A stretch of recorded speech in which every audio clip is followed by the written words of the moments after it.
lalo lang sumikat si Claire Castro. Kasi pinatulan mo, congressman. Ang taas ng posisyon mo, congressman ka eh. Member ka ng Philippine Congress. Tapos yung tagapagsalita ng Malacanang, pinatulan mo, di pinasikat mo lalo.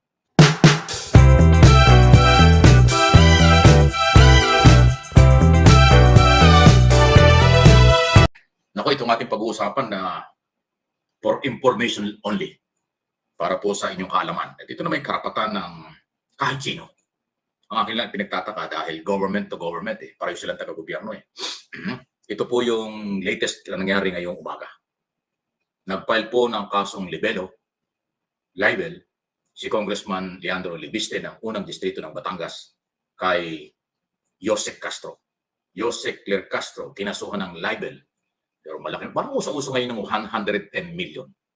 110 million civil libel. Ino yung kanya. Parang isang araw, nag-file din yung isang bilyonaryo na si Enrique Rason, laban naman kay Congressman Kiko Barsaga, 110 million cyber libel. Ayan. Magkaiba po yung cyber libel kaysa civil libel. Okay? Siguro yun ang advice ng mga abogado. Kaya lang, well, karapatan nila yan. Pero kung ikaw ay nasa gobyerno, kasi dapat pag nasa gobyerno ka, huwag kang pikon o huwag kang mapikon.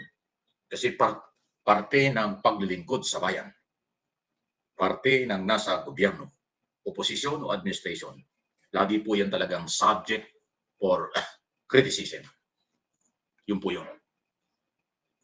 Kahit kung di akong kakamali, may ruling na ang Supreme Court ng araw pa dyan. Pag government official ka, public servant ka, hindi talaga maiwasan na subject for criticism.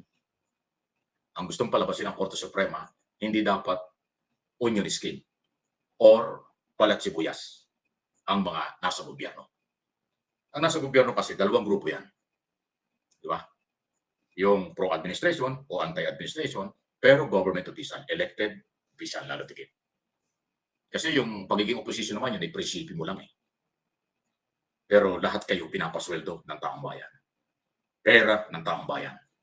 Ang ginagastos at sweldo ng opisina ng opposition, congressman o senador o ng mga nasa gobyerno. Kaya doon po pinapalaala na lahat ay subject for criticism at iwasan ang mapikon.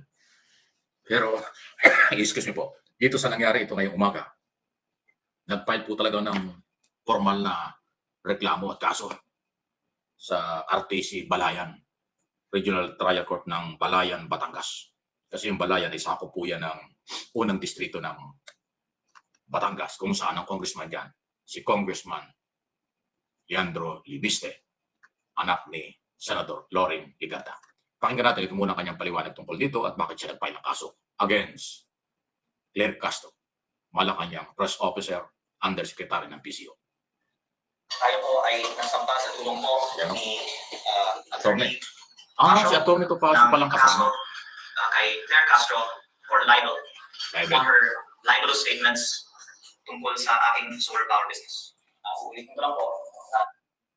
May inang sigal, nawawala eh. Libel case kay Yusek Claire Castro para sa 110 million pesos in damages plus attorney's fees. Ito po ay civil case at hindi criminal case dahil hindi ko naman po nais na masaktan si Yusek Claire Castro. Nais ko lang pong depensahan ang pangalan ko dahil sa kanyang pagpapakalat ng fake news tungkol sa akin. Nais ko rin pong linawin na hindi po natin kalaban ang administrasyon at si Yusek Claire Castro lang po ang ating kinasuhan. Pero ayon po sa advice ng ating lawyer, si Attorney Topacio, si Yusek Claire Castro ay pwedeng kasuhan din ng cyber libel o criminal case. Pero dahil ayaw natin masaktan si Yusek Claire Castro, 110 million pesos in damages na lang po ang sinampahan po natin sa kanya at ayaw natin siyang makulong pa.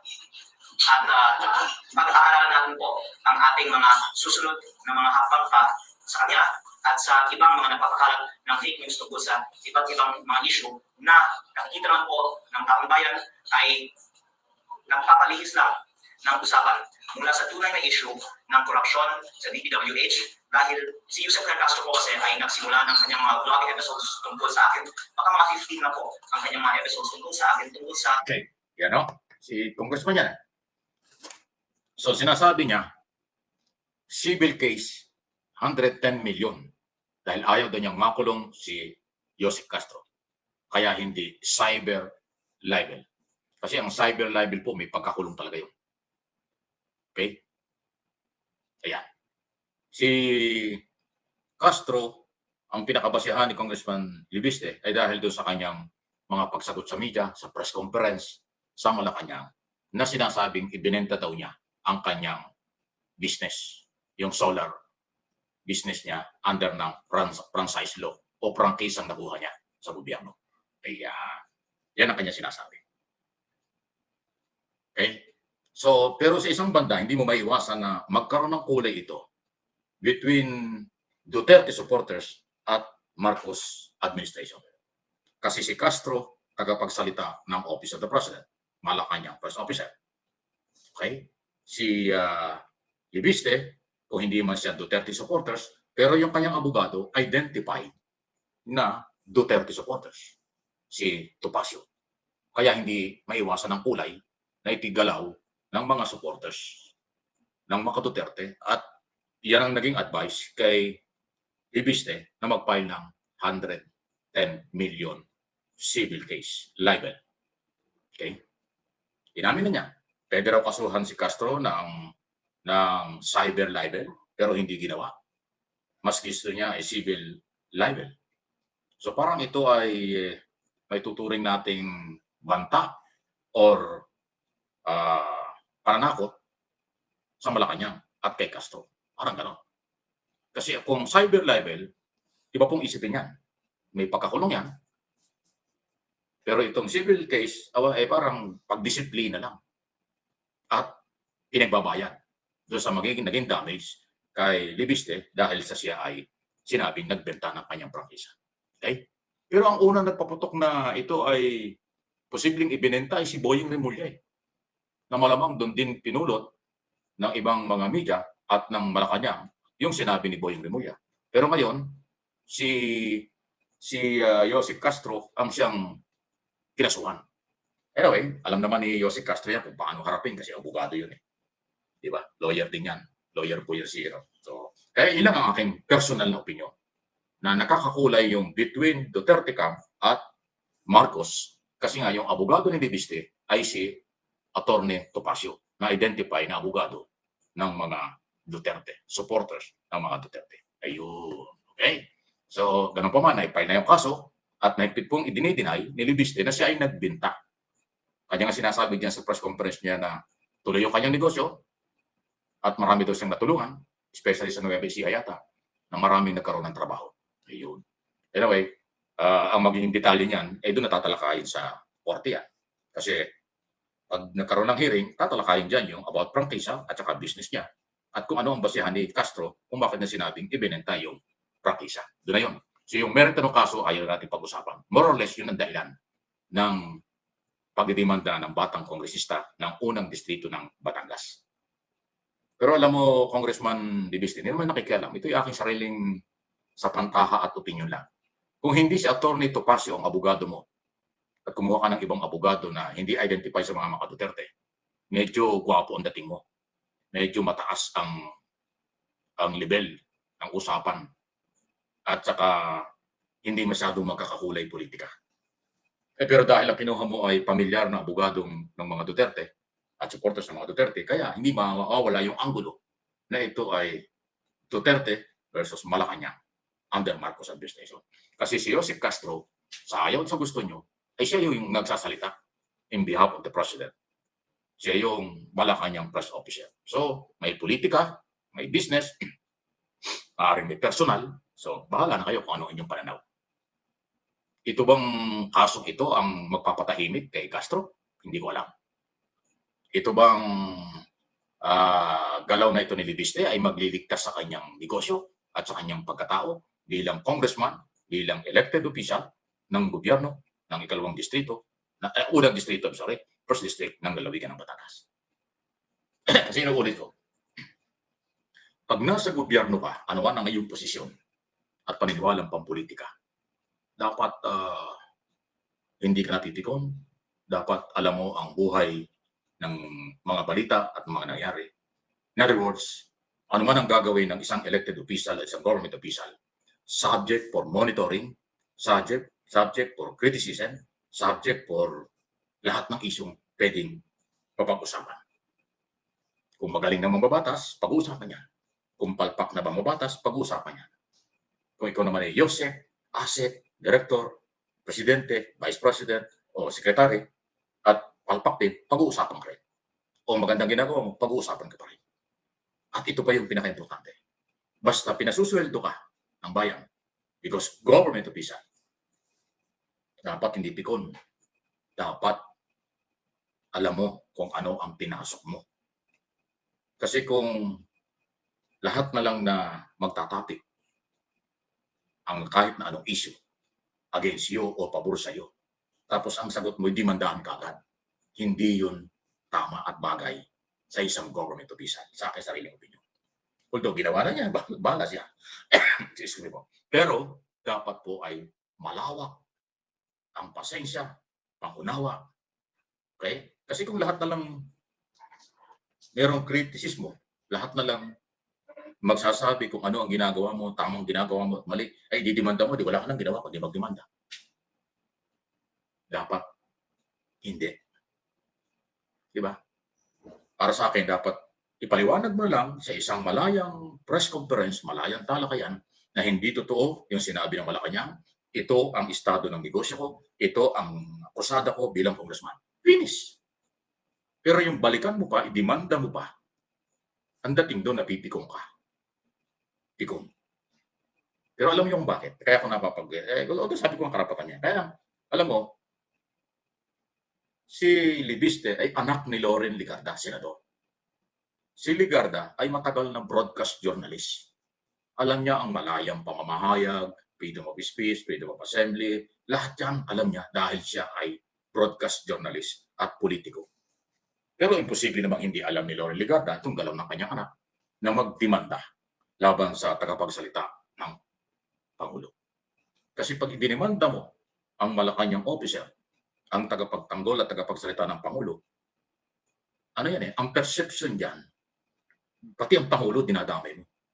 Pati yung Pangulo, ayaw mo. Pati yung Pangulo, gusto mong pakialaman. Kasi tagapagsalita ng Malacanang yan eh. Hindi naman magsasalita yan.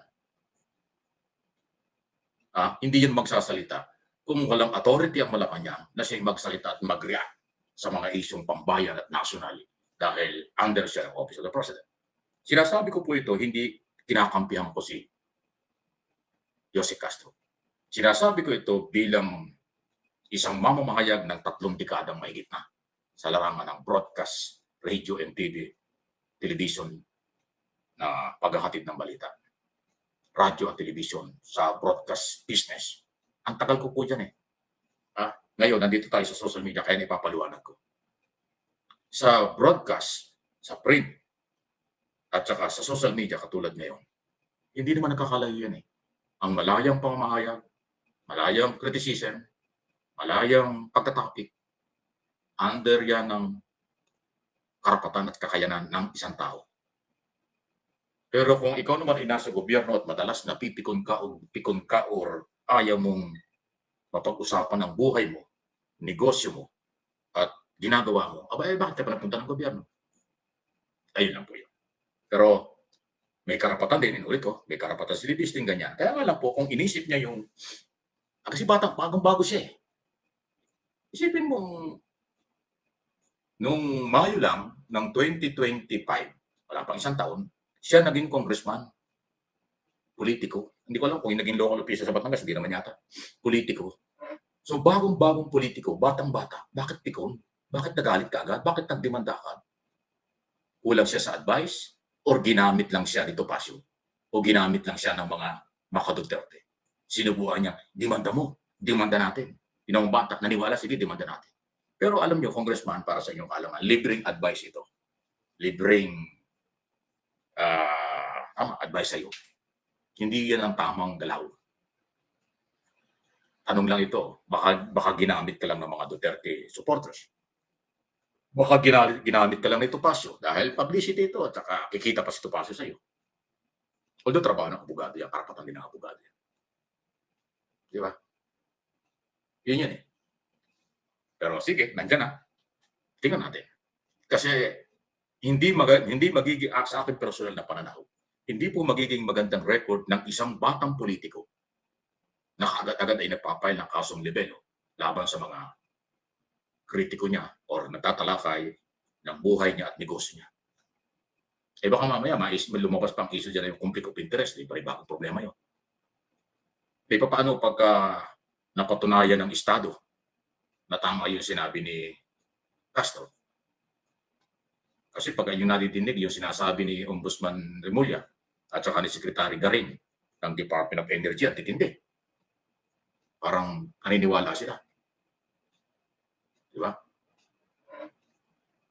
Na merong pagkukulang ang negosyo, daily business. So, ibang issue. Nababanggit lang natin. So, alam ni Castro kung paano niya sasagutin ito. Ang akin lang kung pinupunto rito bilang mamamayag, bilang tayo nasa social media at sa tagal ko sa broadcast industry, hindi dapat nangyayari kaagad-agad dito. Pwede itong pag-aralan, pag-isipan. Marami namang venue, pagkakataon, sagutin mo ang akusasyon. Pwede kang magpa-interview ka, mag-press conference ka, sabihin mo hindi totoo, ito yung katotohanan, ito yung lagay ng aking negosyo, ito yung lagay ko, tapos na. Wala nang dimandahan. Pero yung kaagad-agad dinala sa korte at kinasuhan mo yung mga kritiko, ay yan ay bad record sa isang politician. Baka mabansagang kang balat sibuyas. Si Congressman balat sibuyas yan. Ayun, sama ng dating. Si Congressman Picon yan, di ba, sama ng dating. Pero inuulit ko, hindi ko sinasabing masama yung ginawa mo o illegal ang ginawa mo. Tama yun, karapatan mo yun. Ang sinasabi ko lang, yung personality, yung record, pagkatao, kasi bata ka pa eh. Marami ka para pwedeng marating, maaaring tumakal ka sa politika, pero mas magandang makilala kang ikaw ay low profile, ikaw ay hindi pikon, ikaw ay hindi nagpapail ng kaso, kaya mong harapin at panindigan ang ginagawa mo, kaya mong makipagsabayan ng walang dimandahan, mga ganun. Kaya sa akin pong personal na analysis at opinion, tingin ko baka nagamit ka rito, baka minanggamit sa'yo, baka nadala ka ng bulong ng mga nakapaligid sa'yo. Na demanda ka agad. Ngayon nagkakakulay na nga. Lalabas dito, yung Duterte camp nasa likod mo, laban kay Pangulong Marcos. Kasi si Castro ay tagapagsalita ng Marcos o ng Office of the President. So, di ba? Mag-iiba yan. Anyway, bahala ng korte, na ipapaliwanag lang natin. Ano bang inyong paniniwala rito? Mga kababayang nanonood, nakikinig, sang-ayon ba kayo sa ginawang ito ni Libiste? Na si Jose Claire Castro, kinasuhan, libel, civil libel, 110 million pesos. Ayan po ang ginawa niya kanina sa may Balayan Regional Trial Court dyan sa lalawigan ng Batangas. Kasi ang libel po, kahit sa probinsya, pwede mo gawin. Ngayon pa lang nakilala natin si Libiste, ba't ng bata pa? Pero siyempre, dahil sa malayang pamamahayag at alam ng lahat ng mamamahayag na totoo, at mga nasa sa social media totoo rin at alam ang ginagawa, okay, na ang criticism, pagtalakay, pagpuna, at anumang bagay na itapik laban o kung kanino man, yan ay parte ng paglilingkod sa bayan ng isang opisyal. Diba? Dahil ang isang opisyal ng gobyerno, elected o appointed, ay public servant. Kayo ay naglilingkod sa bayan. Kaya pag kayo'y tinalakay, pinag-usapan ng inyong ginagawa, dapat maintindihan nyo na kayo'y lingkod bayan. Yung mga pumupuri at bumabanat or nagtatalakay ng inyong mga ginagawa, huwag niyong idemanda. Kasi ang dating nun, pikon ka. Dating nun, kung sinabi ko kanina, balat sibuyas ka, onion skin. Ayun, na may aking opinion lang. Pero kung gagawin nyo, ay okay lang, wala namang masama doon. Di ba?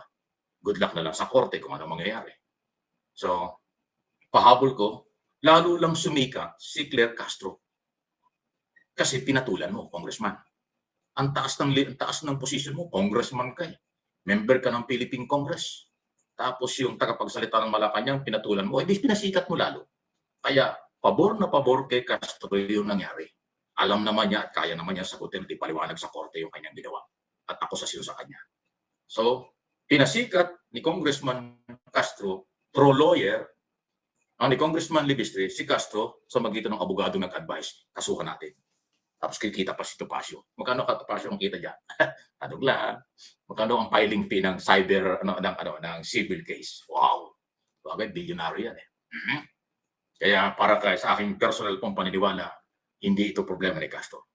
Pero dahil ngayon siya ngayon pinag-uusapan dahil pinatulan siya ng isang congressman, lalo siyang sumikat. Ayun lang. Iso lang po, walang personalan. Good luck sa inyong dalawa. Good luck kay Congressman Libiste. Kababayan ko pa yan dahil taga Batangas din ako. At kay Yosek Castro. Sa court na kayo magkita. Yun naman mga followers na magkabilang panig, followers ng mga Marcos, followers ng mga Duterte, ayan, lutang na lutang. Yung dalawang yan ang nagbubungkuhan. Dahil pinatulan eh. Ganun lang yun.